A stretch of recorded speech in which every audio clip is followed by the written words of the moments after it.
You, I suppose, so like both can. Yeah. Oh, here we go. Hi, Walt. Oops.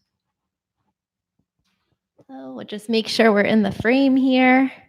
How is everyone? We have Walt here. Welcome to a live episode of Badass Digital Nomads podcast. I am here with Arnar, and I can't pronounce your last name. Arnar Sigurðsson. See what I mean?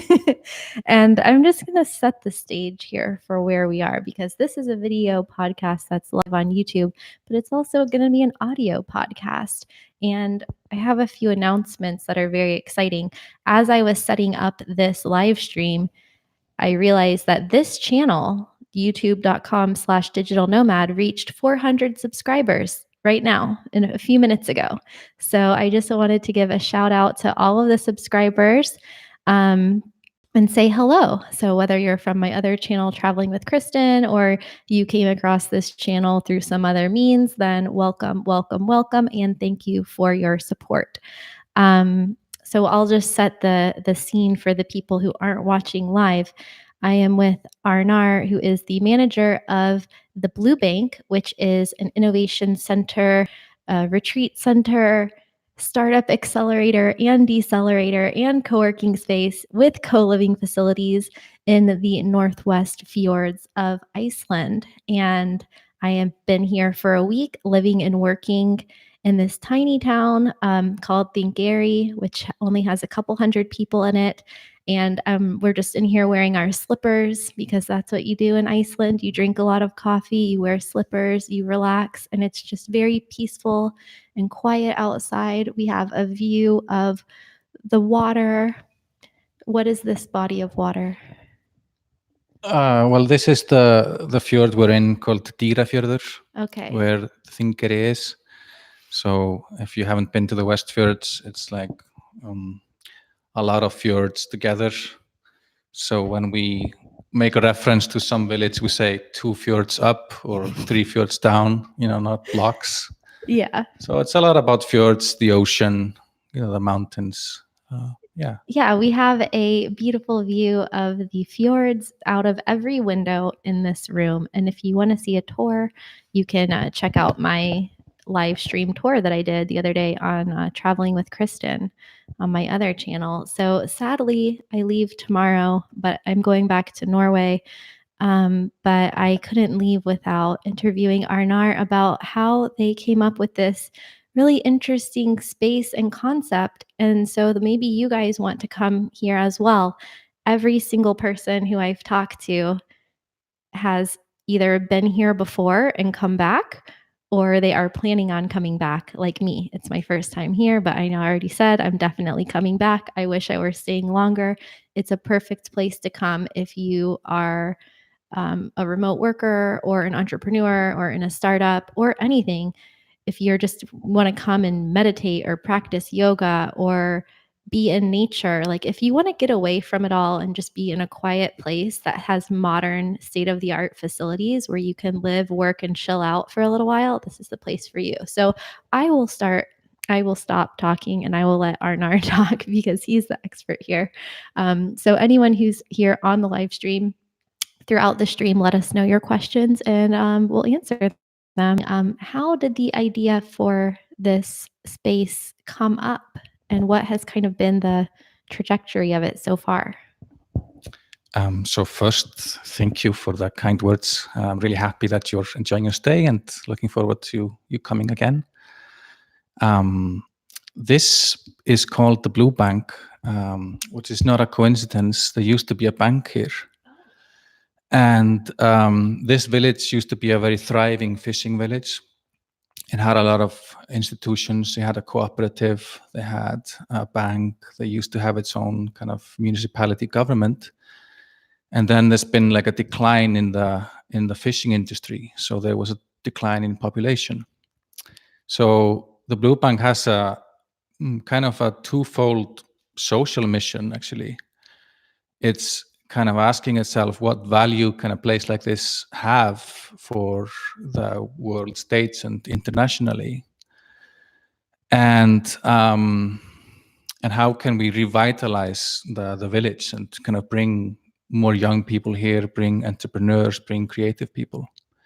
So in a sense, we are, you have been describing in your podcasts and your articles the shifts that happen in work and how work is becoming location independent. And, I've been following all these things that you're talking about. And so we're kind of inspired by this idea of digital nomads and saying to ourselves, well, if you can work from anywhere, then maybe a place like this can use that to bring people here, whether they are here for a week or a month or a year. It's not so important. It's just kind of bringing people here and creating life and having fun. So whereas this place was dependent on the fishing industry, and this story, in the States, you might have different towns that were dependent on like the auto industry or like just different industries that things built around, and then that moves away, and then the question becomes, okay, but what can we do? And if we are experiencing a shift into like location independence, then there's an opportunity here for communities like these to say, come experience the nature, experience the community. We're not the same as San Francisco or Berlin or Oslo. These places are great, but we have something different, and you can come here for a while or for a long time and experience something different, but still, work on whatever you want to do. Be an entrepreneur, work remotely. So, it used to be so that if you wanted to live in a rural, remote area, you had very limited options about what you were to work in. I mean, in this place, you could be a fisherman or a farmer or work at the fish factory, and the young people had very little options. And so now the young people growing up in this village, they see that people like yourselves, they can live anywhere. And they can go, to bigger cities and get a college degree or join a company. And, it's possible they can come back. If you can come here and work, they can come here to work. So it's sort of creating a new narrative about what it means to work, a little bit like you do yourself with your work, whatever it is that you do. So it's sort of being inspired by that digital nomad shift. I was going to say revolution, it sounded a little bit much, but shift, and saying, well, are there opportunities in it for even for a place like this one here? Yeah. For me, I think that this digital nomad shift, or it is kind of a revolution, but it's more of a coming of age. It's coming full circle to combine our nomadic roots and our tribal tendencies as human beings, to now combine that with technology and to be able to roam the world at a faster pace that's ever been humanly possible. So there's so many different elements to the fact that you and me and we are able to come to this place to work. I mean, just last night I saw on Twitter, some guy wrote that people are finding out about remote work. He was like, oh, the news is out, like everybody knows now. And I typed, there's room for everybody, because some remote workers, it seems like they're like, oh, well, I don't know if we want everybody to work remotely. No, everyone can work remotely, whether it's part-time or full-time. Yeah. And I said, there's room for all of us, but there's going to be less people on the streets because everyone's just going to be living their lives and not necessarily commuting to work or in these traditional jobs. And he said, yeah, and people will be able to spend more time with their families and spend more time on their hobbies and just have like a normal life when you take away this artificial infrastructure and commuting to like a central place of work. We used to always work from home. We used to always work in our communities. Yeah. We just have more options now. And so he sent a photo on Twitter of him at the beach working, and I sent a photo from the office next door with the view. It was like sunset, so it was like the the sunset over the fjord. And then he retweeted it. And I was just laughing at like this world that we live in, where people are communicating from all over and connecting. And now he might want to come here because why not? And even just a couple hours ago, the girl sitting next to me was from Iceland, but here working on her thesis. And I was like, wow, that's another thing. I mean, students who need to get away from distractions of college life and in college towns, and they need to work on their projects or theses, like they can come to a place like this. It's not restricted to your job title or your age or your nationality. And it's such a melting pot now. I mean, to kind of touch on what you were saying about fishing and farming, as I've spent the last month or so in the Arctic and seeing firsthand how difficult the lifestyle was for the fishermen in these fishing communities. I mean, it was just the conditions were atrocious. And now we have the technology of the fishing industry changing, and people who were born into this industry no longer have to work in it. They can work from here doing anything they want online. And then in the morning, at the local pool, where some of the people from the community go to the pool and the sauna in the morning, we were talking with a local farmer who didn't even speak English, but somebody was translating for us. And it was me, Caitlin, who's working here, who's from Brooklyn, and this Icelandic farmer who, I kid you not, had a sheep in his car. He actually had one of his sheep in his car.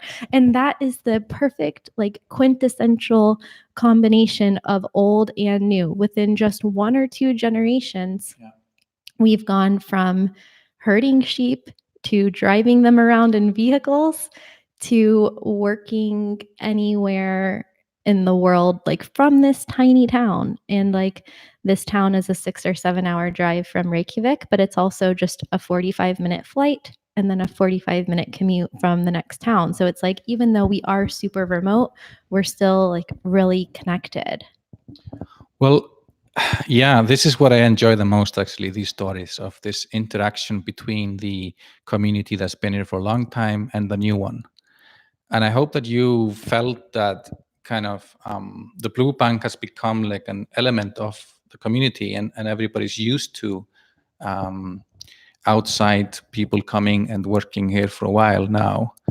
It was really funny in the beginning. So the first few months, I remember it was February, there was a blizzard outside, snow everywhere. And then a truck full of software developers arrived in town. And people were like, why are you here? Like, why are you coming here to code to this village? Is there something like wrong with the internet in Reykjavik, or like, what's the reason for this? And they'd explain, actually after having spent a week here, just kind of snowed in front of the screen, and just the calmness and the silence of winter, and they had been so productive and just doing these everyday things like going to the pool or taking a hike. They were so productive, and they just explained, just by coming here, we do a lot better work. And so now we reach the point in this town where you don't even have to have that conversation. It's just like people have accepted that after 2 years. We even had a couple of weeks ago, we had an innovation decelerator where some of the teams participated in sheep herding and went out there with the farmers to like get the sheep from the mountains. And I think so bummed I missed that. Yeah, well, next time, I'll make sure to let you know when the sheep herding is happening. It's hard work, by the way, though. It's real work. It did sound like hard work. Yeah, and yeah. But I also think that this is something that we really want to offer the world. I think this is what we can offer the world in this village. It's a place where life is a little bit closer to how it used to be, where you're sort of connected with nature the whole time, where people know each other. You can go to the harbor and somebody just throws a fish over from the boat. We consume a lot of like local food that's just grown here that our neighbors are making. So it's sort of a chance to live that lifestyle, but at the same time work on your startup or do remote work, or do have both things, which before you couldn't. You hit the nail on the head. I mean, I haven't been able to place really what this experience has been like because I have never had an experience quite like this. And I've been to more than 60 countries. I've been in super remote areas. I've been on islands with no cars and like places with no electricity. But there's something about the mix being here of having old and new and technology and small village that is just like, it kind of reminds me of the nostalgia of driving through tiny towns in Florida where I'm from, but those towns are like ghost towns. So it's like having like this maybe town from like 50 years ago or 75 years ago, but with like this regenerative, like rejuvenating life force to it. And if anything, I think that the people like me and the tech workers and anybody who's coming in here from different countries, I think we're the ones that need to like learn the lessons and kind of adapt to the way of life because we kind of come straight off the jet from these cities and we're like a fast pace of life. And it really takes a few days to a week for us to even slow down. And tomorrow, I think, is like my 8th day. And it's only been in the last couple days that I've been like spending more time in the pool. Uh, Last night before I went into my house, I was literally staring at the forest because it was so calm and peaceful that I just had to stand there under the stars and just embrace and like experience that moment. And the other night I was meditating on this beach, just looking at the fjord, and then a seal swims by. I mean, it's just amazing. And people coming from Silicon Valley and big cities like Berlin, London, in South Korea, and all over the world, I think it's a really original experience that they can have and kind of to refocus and like reconnect with what's important, not just in their business, but to give their nervous system just a chance to relax and slow down and remember what it's like to just live when you didn't have so much noise around you and so many people rushing around in cars. And yeah, it's just it is a cool spot. But you've also had these experiences in other cities. So you were telling me that you went away from Iceland to go and work and live abroad for a few years. Can you tell us a little bit about that? What were some of your experiences like in other countries to spend a little bit of time abroad? Well, firstly, I'm really happy to hear about your experiences, and just to comment a little bit on the harmony between the kind of old and new, for a lack of better words. I mentioned this used to be a bank, and it still kind of is. So when we took this over, we made a deal with the bank that was moving out of here. So my partner, was partner in this project, she opens up a real bank twice a week for an hour each time. So In here? yeah, in here downstairs. So kind of predominantly old people who kind of aren't comfortable with doing transactions online. They come in here, they have coffee, they pay their bills, they check the status of their account. So it was important for us that when we moved into this space, that we weren't taking away, that people wouldn't see that something went away, but actually we kind of increased the level of services. So we wanted the message to really be with the bigger community, like we're here to add value to what there is here and respect what there is here, and then we come up with all these new things. So there wasn't that feeling of, yeah, who are all these new people and what's in it for us, in a way. And so you can also like order books from the library in a close by town, and they can drive it over. People come here and ask for IT support, or like, old ladies with iPads and stuff.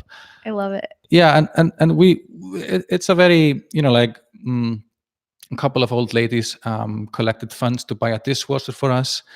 And so yeah, that was nice. I mean, we did have money to buy a dishwasher. It was okay, but we really liked the gesture, and now kind of because they bought the dishwasher, we kind of always have to give them coffee if they come here. But that's a kind of pact we wanted to make, kind of social pact. But going to bigger cities, yeah, I lived in mostly, in my 20s, I grew up in Reykjavik, and I lived in kind of really big cities, Buenos Aires, London, Madrid, Mumbai. So mostly like mega cities. And back in in my 20s, which wasn't that long ago, I was a sort of a digital nomad without knowing the word. So me and my partner Lily, who's my partner in this venture, Blue Bank, we would travel around Latin America with a backpack, and I'd have like a USB stick with code on it. And then every now and then I would log into a cyber cafe, remember these? Oh, yeah. So I'd log into a cyber cafe and like do a little bit of coding or managing websites and projects, and then just take my kind of stick out with the code and move on. So, it was before Wi-Fi was everywhere, and before you could just co-working spaces also. Like I lived in Buenos Aires, I had to rent like a real office with like a secretary. You couldn't just like pop into a co-working space. I'm sure it existed, but it wasn't readily available. So I was kind of working that lifestyle without there being words for it or infrastructure. So I think that's what you were referring to earlier, that it's catching up sort of now, I suppose. And people have podcasts like these and stuff, and like others to guide you through that process. Yeah, actually, a few minutes before we sat down, I just published an article on Medium about why WeWork is not news. Like the concept of an office leasing company is not innovative. And the real future of work is working from anywhere, whether it's working from a co-working space or a bar that has a physical co-working space in it during the morning and the afternoon before it opens for people to go and drink and hang out, or whether it's a hotel lobby that has been renovated and turned into a co-working friendly space, or a global membership where you can go to thousands of co-working spaces in the world for one price. I mean, it's like the future of work is just people mixing together and just mingling around. And of course, yeah, sometimes we need physical workspaces with desks and meeting rooms and offices, but I think companies and people are going to want that kind of flexibility. And I think it's making the world a better place, because every time one of us goes out into a different country and experiences that I think there's research on this, that it creates more empathy for people. And there's so many benefits to that, but also to the local community. And what we're seeing now is, instead of just self-serving travelers, I'm sure there's still a lot of those, and maybe Instagrammers get a bad rap, but instead of just people going out to travel for individual gain, they can come to support communities and initiatives like this that are blending in with the community versus just tourism. So I think this is like a new kind of remote work tourism, where you were saying in the summer here, it's big for like Airbnbs and regular tourists. And then in the off season, there's more of these kind of slow mads and remote workers and entrepreneurs that are coming in to kind of fill the gaps. And that could be a huge driver for any economy, especially remote. I really believe in that, and it goes back to this project that you kind of heard about us through, which is this Arctic Digital Nomads. And that was realizing that there are so many communities in the Arctic region that have depended on traditional industries, and the young people, they move kind of typically south to big cities. They get degrees, they get ambitions, and they don't see a way to return home.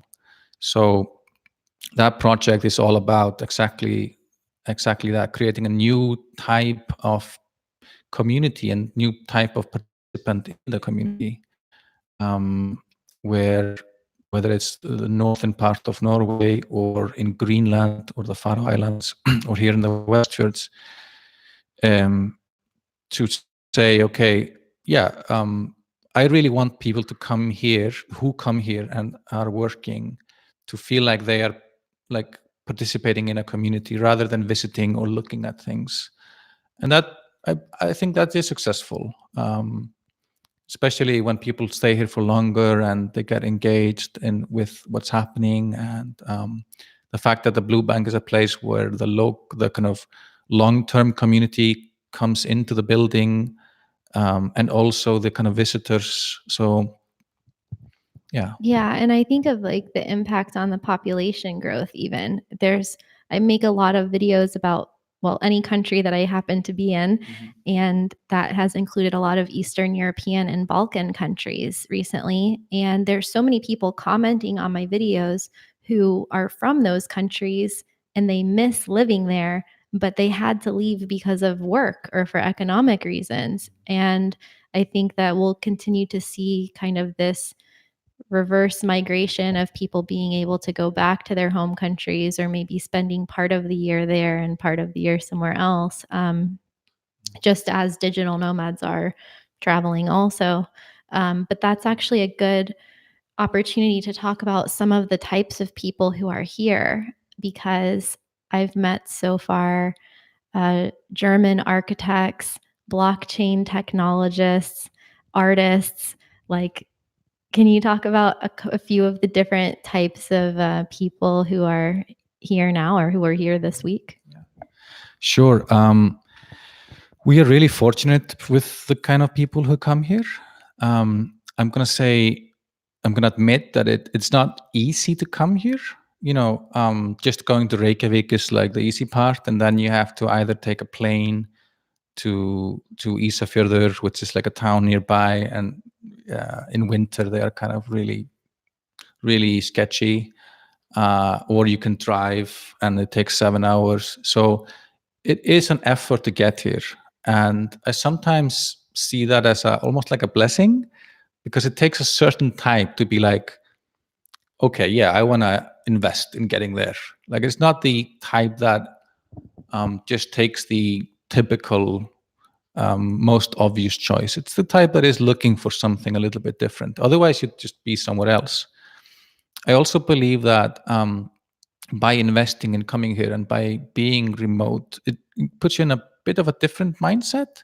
So, like, you can't just jump on a plane or a train and be somewhere completely different. It's a bit of an effort to come and a bit of an effort to go, and that creates a little bit of calmness in how you are. You just like can enjoy the moment a bit better. So that's answering the types of people. But in terms of what they are doing, we have recently been hosting a lot of entrepreneurs. So we have been hosting, like I said, people working with blockchain, or people working with creating more job opportunities for refugees. We've also been really happy that we've been having like local entrepreneurs who are working in tourism or kind of spin-off of fishing.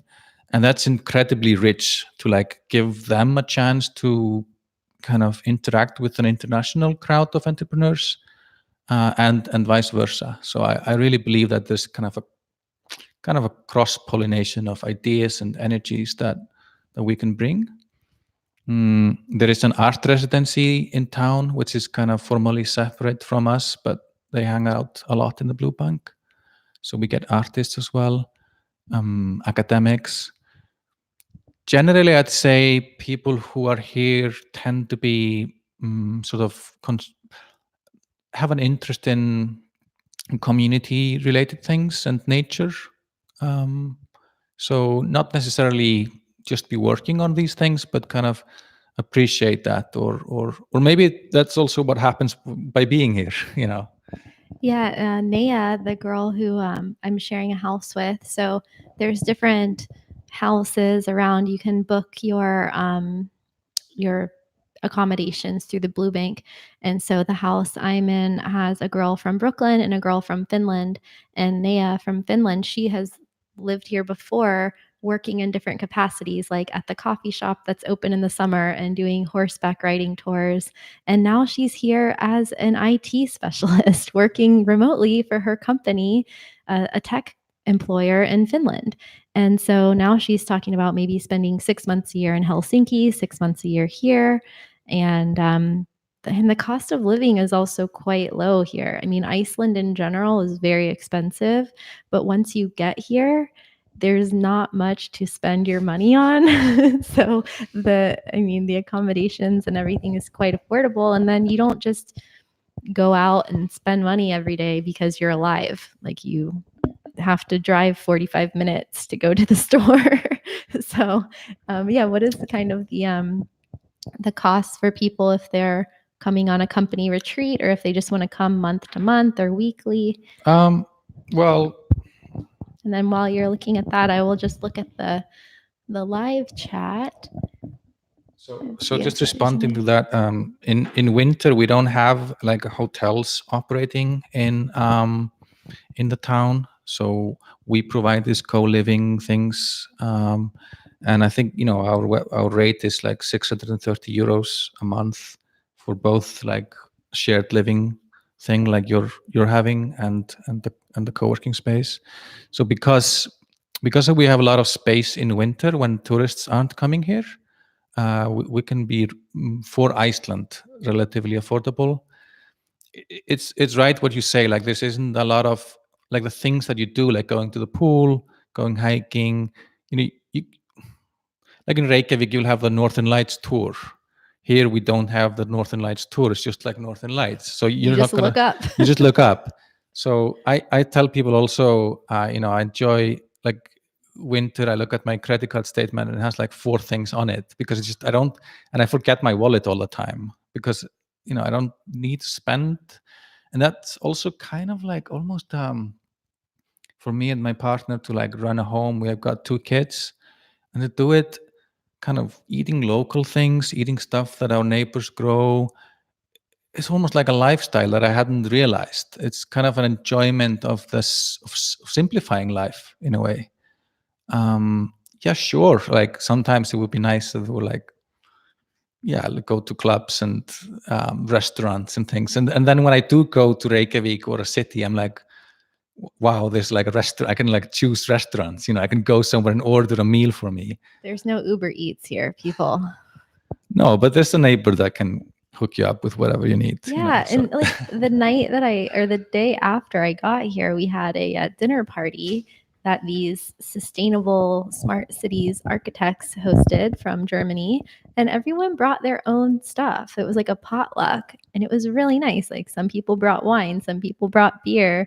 I brought fruit for dessert, and it was like this community meal. And even though the grocery store is far away, like we had more than enough food, we had leftovers, and that was really fun too. And it just like brings you back to this time when like people helped each other and people hung out with each other and talked to each other.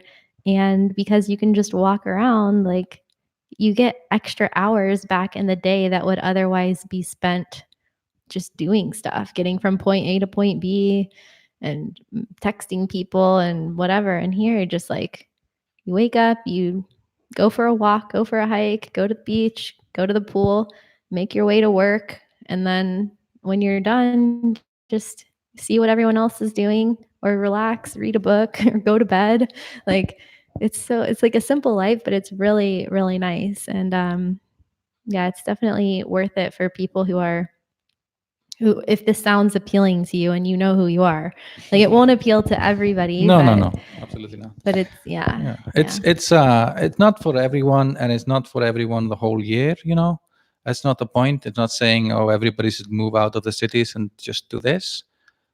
I love big cities. I love the kind of how many people are, everything is available, and there's all these ideas coming, and I even just enjoy the buzz of these things, like extreme cities like Mumbai or Buenos Aires. They're fantastic. So, but I think that there's a case for at least taking a month to experience something like different. Ryan Holiday just came out with this new book called Stillness, and he's one of my favorite authors that I've talked about on the channel before. And it really fits, like, stillness is something that has been important for millennia, right? And today it's more important than ever because we're just constantly bombarded by so much technology and stimulation, the sensory overload. So the ability to travel, and people who are fortunate to be able to travel, to be able to choose your environment depending on what project you're working on or what kind of life experience you want to have, is something that is completely unprecedented. So it's really nice to think about, if you want to do a work sprint and you need to go somewhere, you need to write a book, you need to strategize with your team, you need to get deep focused work done, you can come someplace like this. And if you want to take a break and go party, you can like go to Croatia or Greece or Buenos Aires or wherever and have like a totally different experience. And there is no like good or bad, but there's just these opportunities to have these experiences and then have a different perspective, like when you go to the next place. So, and then be able to come back, and then places that you're familiar with and familiar with the people. It's like creating this community that's connected both in real life and also through technology. So it's just an amazing time to be alive, guys. Let's see if there's any questions. And we have some people on the live stream. Somebody's watching us from Chicago. This is Walt. Even though the internet is down in the US, he's able to watch this live stream. Oh yeah, how fast is the internet here? I haven't checked it, but it seems fast enough. I've been uploading videos to Google Drive, so that's good enough. It should be. We've got a fiber optic connection here in the Blue Bank. It might not be like the fastest thing you would experience in a big city. We also got a fairly okay 4G signal, so I think it's not worse than what you would expect somewhere else, I think. Yeah. It's definitely enough. See, we have Walt here, Ed is here, Michelle is here, Angel is here. So yeah, if you guys want to see the actual tour of the space, you can check that out on my other channel on Traveling with Kristin. And if you want to book a stay or learn more about the opportunities to live and work here in the West Fjords of Iceland, you can go to blabanken.is and I will link to it, or just Google the Blue Bank Iceland and you can see exactly where you are. But thank you, Arnar, for thank you for creating this place, first of all, because I can safely say that there's very, very small chance I would have ever found myself in this particular town in my lifetime, had it not been for you and people like you who are creating really unique innovation centers and co-working and co-living opportunities in really cool places around the world. The same with Bansko, Bulgaria, and the guys at Coworking Bansko. Like, so many cool towns in different countries that we would have otherwise probably never known about. So, well, thank you. It would be quite lonely without the people who come and visit us. And also thank you for all the kind of whatever you do about digital nomads and just kind of opening people's eyes to these possibilities. That's really important too, that the people are aware of that the world is your oyster, and you can go anywhere, and all that kind of inspirational stuff that you're doing through these various mediums is really helping our work. So thank you as well. Thank you. That's so good to hear.